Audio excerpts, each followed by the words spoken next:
City Council signed off on rebuilding part of the street on the north side of Sioux City. The $7.15 million project includes a reconstruction of 29th Street from the west side of Jones Street to the west side of Cheyenne Boulevard. That work also includes overhauling of the area's water and sewer systems. Money will come from the city's water, sewer, sales, and tax infrastructure fund, as well as a general obligation bond.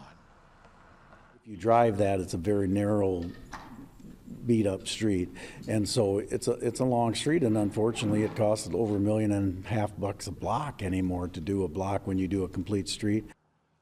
Now, the city will put out bids for that project on Wednesday. The city expects that project to take place and go until November of 2026 to complete. Also tonight, a project to build a new commercial barge terminal on the Missouri River is moving forward. City Council finalizing the sale of nearly 4 acres of land to BRE Inc. for just over $88,000. That land currently a vacated portion of Chautauqua Park, and it will be transformed into a new barge terminal. That facility would be used for both incoming and outgoing shipments of steel, aggregate, sand, and gravel. It would bring back barge service that Sioux City hasn't seen in more than 2 decades. There was a barge terminal in that area. It was used heavily as long as the water stayed up, and it appears now they've stabilized the water enough that we can do that.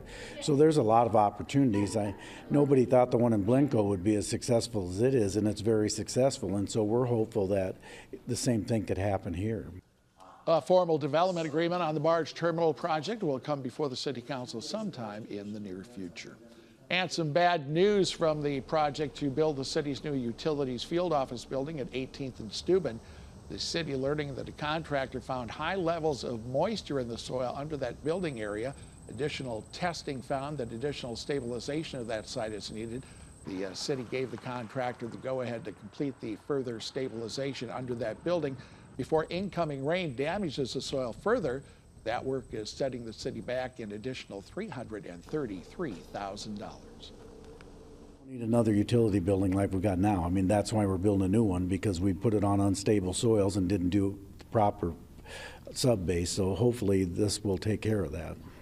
Contractors found a similar situation underneath what is to be the parking area.